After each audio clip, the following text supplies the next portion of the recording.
All right, hey folks, so today's video is a very important one, and it's about the time that I was almost black-pilled into believing my genetic potential was a lot less than it actually was. And I think this is still a pretty common issue. And there are lots of reasons why people might want to tell you that you just can't achieve. I think, first of all, you have people who just don't know any better, and they have such a piss-poor understanding of what effective training is. Their own training lives have just been pointless and mediocre. So they just, to cope, they tell everyone else, look, you're only ever going to bench 225 or whatever, right? They have very, very low expectations. Now, the fallout of that is people either give up or they accept mediocrity or they turn to drugs. Either of those ways out are not good. And I want to talk to you a bit about how I dealt with this and some lessons that I learned looking back now over 2 decades, and things that you can take from that, because I think these types of people are still very much in the industry. They're still telling you you can only bench 225, you should be happy with that, or saying, well, you're only going to get good physique if you're on drugs, all these types of things, right? So let's go back to my story first. So back in roughly 2000, I started proper training. I had trained for about a year prior, just doing cardio and stuff, and I'd lost some weight. So around about 2000, January 2000, I started training properly at a regular gym. And I was involved with a community of lifters online who were all very much low volume advocates. Decently hard work on the basics, but their bias was low volume. And that's all they ever did. So I got up to some numbers, mostly because I bulked quite heavily. I had lost 50 pounds the year prior, so I'd gained about 40 pounds that year. And as a result, with some heavy training, I'd done reasonably well. I'd got up to about a 200-pound bench, 300-pound squat, 400-pound deadlift over the course of that first year or so. Around about 18 months later, I hit a hard wall, and I had tried everything, you know. And so I went to this community of lifters and I said, hey, I've stalled. Especially my bench is going nowhere. What do I do? And they all said, look, you've hit your genetic limit. And that's it. They said, look, you've done better than we have. I still remember there was one guy who said, look, you've done better than I have. I've been training for 20 years and you've got a better bench than I have. And that was 200 pounds for a guy who weighs 200 pounds. So they said you'd hit your limit. You should just be happy with what you've got, happy with what you've achieved, and then look to maintain that for the rest of your life. I didn't believe that, and I went on and I learned more, and I eventually went to surpass those numbers greatly. In fact, doubling the bench press as well as lifting way more on the squat and deadlift. So effectively, my perceived genetic limit was not a genetic limit, it was a knowledge limit. And the community of lifters that I was involved in at the time, they had such a piss poor understanding of what training is. In their minds, they just perceived that as a limit because they didn't know any better. And then they tried to blackmail me into believing that that was my limit as well. So I could be, you've probably heard the expression, misery loves company. It's effectively that, so that I could be just as miserable as them and just as mediocre as them. But I didn't accept that. And I went on, I looked further afield, and of course the internet was growing at the time. There were other forums, there were other sources of information, and I explored those. I read as much as I could, and I eventually found the solution for me. And I went on to surpass those numbers greatly. But initially, it was a mindset issue. Now, I could have stopped there, and I could have said, okay, I accept that, and I'm good. But it was a mindset issue. It was like, I refused to believe that. And that was the first thing. And that's the first lesson for you guys is, refuse to believe people who want to put limits on you as a natural. There are no limits. You know, there is time, there is injuries, but as we get better and better information out there, and as people start earlier and earlier, we realize there are no limits. Now, I'm not saying everyone's going to bench 600 pounds. That's preposterous.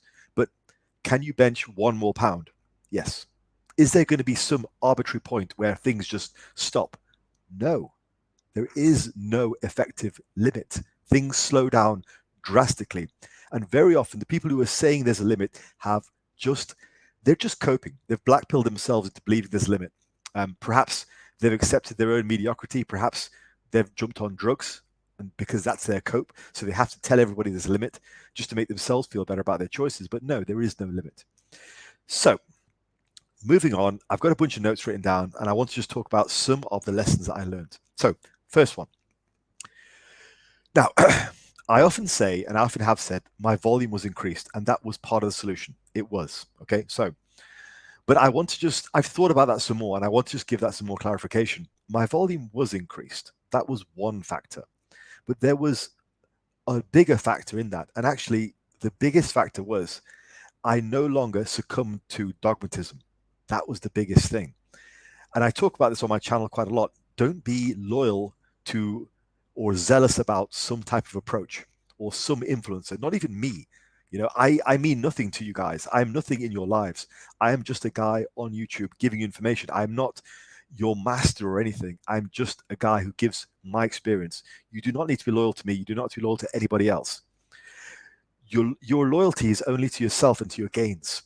So volume was increased, but the main thing is I rejected the dogmatism. The dogmatism in that group was low volume was the way, and that's it. Mostly everything else was reasonable, but the Achilles heel in that group was volume. And as a result, that Achilles heel broke down the entire chain. So they believed low volume was the way and only the way. So nobody in that group was even experimenting with higher volumes. And if they did, they went elsewhere and did it. It was that dogmatic. And they weren't even willing to accept that as a possible solution. Now, as a result, over time, their standards eroded. And in that group, the standards that were pushed were the 3-plate bench, 4-plate squat, 5-plate deadlift at a reasonable body weight. The number of people who were actually doing that in that group at a reasonable body weight was hardly any. So over time, due to the dogmatism, their standards eroded as well. It's a consequence. If you have a weak link in your chain of knowledge, eventually it will drag everything down. Dogmatism will F you. Your only loyalty is to your results. So yes, my volume increased, but the reality is not everyone's volume has to increase. You will have to make some changes. You will have to moderate your expectations. You may have to change your intensity. You may have to work harder, for example, but not everyone's volume will increase. It's more about avoiding dogmatism. So don't be loyal to the method. Be loyal to your results. Do what you need. Look around, see what's appropriate. If it fits, great. If you jive with somebody on YouTube, like me, for example, try my approach. Sure. Otherwise, your loyalty is only down to your results. Now, the next thing I want to talk about is the diet. People very often say that gains are made in the kitchen, you know, and training is just a stimulus to be recovered from. Again, I think that's cope. I think that's cope because a lot of those guys are saying that with no real clue about proper programming. Training was the stumbling block for me. Diet was not. I had a diet in plenty of excess, plenty. I wasn't gaining any strength at all. I'd completely tapped out. It didn't matter what I did with the diet at all.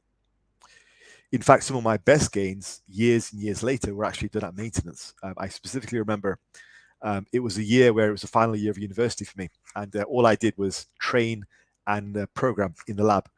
That's it. I was a computer science student. And that was a great year for me for training because my focus was entirely on training and then education. So I slept well, I drank, I ate, I wasn't going out, I wasn't partying, I wasn't socializing. I was relatively stress-free. I mean, computer science was fun for me. So it was fine. And that was one of my best years of progress. It wasn't diet, it was training. My training was effective, therefore I gained. So diet is something which I think people use as kind of a crutch, in the sense that people will recommend bulking and nothing but bulking. Now, I'm all for that. Bulking is great, right? I don't think you shouldn't bulk. But I've said recently, recomposition is a viable tactic. Viable? That's not even a word. Is a viable tactic. And it's simply, if your training is effective enough, you will be able to gain. It's not the diet. The diet doesn't make as much of an influence as people think. Diet definitely affects body weight, and sometimes body weight is needed to push muscle gains. Great. But the training can do a hell of a lot. So that's the next thing. Gains aren't made in the kitchen. Okay. Training, the stimulus has to be effective. It has to be effective programming, effective expectations of what you can achieve. If you don't have that, the best diet in the world or gaining pounds and pounds of weight every week, it's not going to help your strength or your muscle mass. The stimulus from training needs to be there, it needs to be done right. And this is one of those tells. If people actually know how to program hypertrophy training effectively, that's a tell for us to know if they actually know what they're doing. Quite a lot of guys will go for the you must bulk cope. Yeah, no. Be very wary of people who reject recomposition outright. No, it very much can be a thing. And I'm not saying you have to recomposition, but what I'm saying is the mentality that you must bulk to see any kind of gains usually tells me that that person doesn't know how to program, because you should be able to get gains without the diet being in a surplus all the time. It's not mandatory. Okay, next point is my standards were high. And not only were my standards high, but I believed in them. I wholeheartedly believed in them. So within this group, they had this 300-pound bench, 400-pound squat, 500-pound deadlift as their goals. But most of them didn't really believe in it. They didn't really believe. Most of them had been training for many, many years, but they didn't actually believe in these goals that they characterized as this sort of achievement. They'd stopped believing. Because their training was ineffective, they'd stopped believing. Whereas me, I thought, well, I have 2 arms, I have 2 legs, I'm young, I'm willing to train hard. Why can't I? Of course I can. And so for me, not only did I have the goals, but they were believable. And at the time, a 300-pound bench, a 400-pound squat, and 500-pound deadlift were lofty goals. I thought if I could accomplish those within a lifetime, I'd be happy. That's what I thought. But I very quickly got the impression, particularly once I had stalled, I got the impression from the members of the group that they didn't really believe those goals were possible. They just sort of gave them a bit of a, I don't know. They sort of just said them in passing. They didn't say, okay, well, those are goals, but they're not for us. We can't really do them, but they are reasonable goals. You know, that was it. That was all they said. So I kept my standards high, and I believed in those goals. You know, I believed that the standards were achievable, and I believed it deep within my soul that I could do those. Okay. Now the next point is, once I did get to the point where I was slightly more advanced, and I'd reached that plateau, my progression rate had to be more incremental. It had to slow down. I had to accept much slower rates of progression. So part of that was the programming, and part of that, this is where the higher volume comes into it. Because yes, I did do higher volume, but really a lot of that was to allow me to have better markers of progression. I could add a rep to the 3rd set, for example, or the 4th set, so that was a more acceptable rate of progression than having to add 2.5 kilos to the bar because I was only doing 1 set per exercise or 2 sets. So I had a much broader base of volume, and I've spoken about this recently in the building the base of the pyramid video. I had a much larger base of volume, so I could see more incremental progress. Like, for example, adding 1 rep to 5x5 is easier than adding 1 rep to 2 sets of 5 if they're all being trained at the hilt. Because, well, naturally speaking, you're using weights which are much more manageable. So it allows you to have more incremental progression. And this point is all about saying, well, I had to accept slow rates of progress, but my progression scheme had to reflect that as well. I couldn't just say, well, I'm going to progress slowly. I had to use a progression scheme which did involve higher volumes to allow me to have more incremental rates of progress. Okay. Which takes me to the next point. I had to learn more advanced forms of training. So this really boils down to the whole idea about genetic limits. I had been told when I'd hit the 200-pound bench, 300-pound squat, 400-pound deadlift, that I had reached my genetic limit. But quite clearly, it wasn't a genetic limit. It was actually a knowledge limit. And that was the big realization that I came to very quickly after that, within a couple of years. Since I had progressed faster, I had reached the 300, 400, 500 after about 4 years of training. So it took me another couple of years. But that was fine because I was seeing progress. And I realized it was simply just a knowledge limit. And then when I went on to exceed those numbers, I realized again, it was more of a knowledge limit. It wasn't a genetic limit at all. And that's really what I believe is the problem with a lot of these people who push the idea of a genetic limit, they just don't know programming that well, and so that was clearly the case with this community anyway, and I still believe this community is going quite strong. So yeah, it's not really a genetic limit per se, it's a knowledge limit, and then it's a time limit. How long do you actually have? We have finite lives, we only live for so long, and eventually bodies start to rebel, we start to get older, blah blah blah, we make mistakes, we get injured, that kind of stuff. These are all part and parcel of the game. But yeah, if you can remain healthy, if you can remain, what I mean by healthy is if you can remain injury free and motivated, and you're lucky enough to do that for years and years, decades, then there is no limit. You'll carry on gaining. Most of us at this age do carry 1 or 2 injuries, and that will curtail your progress, because progression is about training really, really hard. But essentially, there is no genetic limit. It is a knowledge limit, not a genetic limit. So, in terms of consequences and how to view this video, I think you guys should view this video almost like a time machine for yourself. Think of this like me coming back from 20 years in your future, coming back to tell you, actually, I've been to the future. Like all of that, all you're being told right now about genetic limits and about you having mediocre genetics, or even you thinking yourself you have mediocre genetics, it's all cope. It's all cope from people who have given up. That's what it is. Think of this video as a message from the future. It's all cope. I don't look anything like what I looked like when I was 18. I look completely different. I never had that kind of potential. Nobody ever would have seen that in me. And I've gone on to surpass my own expectations. So what I will say, though, is I'll give you my experience just of that community, because they're still around.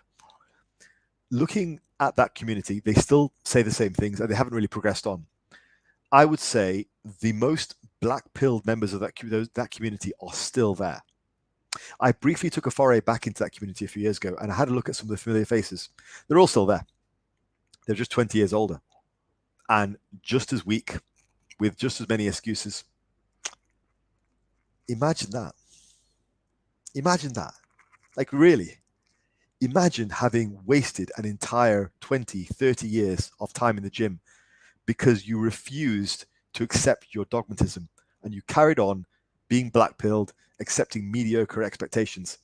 I want nothing to do with that, either ideologically or in terms of their training knowledge. Nothing whatsoever. It's pathetic. So looking back, the most black-pilled of those members, they've made zero progress, they're still weak, and the thing is, there's the sunk cost fallacy. They're even more invested now. They're even more zealous about telling everyone there's a genetic limit, about telling everyone that anybody who's any bigger is all drugs. It's a pathetic community of weak men. So they don't want to own up to their own failures. They're just projecting their failures onto everybody else because they've just given up. They'd given up 20 years ago when I was in contact with them. They've given up now. Their entire lives in this regard have been one big failure. And then you think to yourself, well, what else have they given up on? What else? So avoid that, because it tumbles, it rolls. You give up on one thing, you give up on the next. It's easier to give up on the next. If you have low expectations in one area, you have low expectations in the next area, and then the next area, and then the next area. Before you know it, you're 30 years down the line, and you don't even look like you've stepped 1 minute in a regular gym. What a waste of time. And the final point I want to make is about boomers. Okay, one thing that bugs me no end, because I used to be a school teacher and now I am a bit older. One thing that bugs me no end is this sort of boomer vibe of trashing the newer generation. Absolute nonsense. Because as I've just demonstrated, those people who don't want to work hard enough, who have low expectations, who embrace mediocrity, they are not just part of your generation. They were part of my generation too. They were also part of the previous generation. They are always there. So if you have a boomer who is sitting there telling you, well, your generation is weak, it used to be better, we used to be made of stronger stuff. No, they didn't. And that boomer has effectively just forgotten. They've forgotten. They've given up. They've given up themselves. They're no longer in the gym culture. They've just sat, they've retired, and they're fondly remembering with rose-tinted glasses about the good old days. Ignore them. And by the way, can I just say this now we're 20 minutes into the video? I don't plan on being away from YouTube anytime soon. So if you guys ever catch me saying anything like that as I get older, just take me out and put me out of my misery, okay? Because I never want to get to that point where I'm trashing the younger generation. No, we had all the same losers back in my day as well, all right? It's not an age thing. It's not a generation thing at all. It's a mentality thing. So you can be the exception. You should be the exception. You owe it to yourself. If you're going to spend time in the gym, make sure you spend that time productively, and reject people blackpilling you into saying your genetics are crap, or your expectations need to be lower, or you can only get a good physique with drugs. Reject all that. Stay positive, okay? Stay positive. Keep smiling, because good things will happen if you maintain your positivity, and keep high expectations.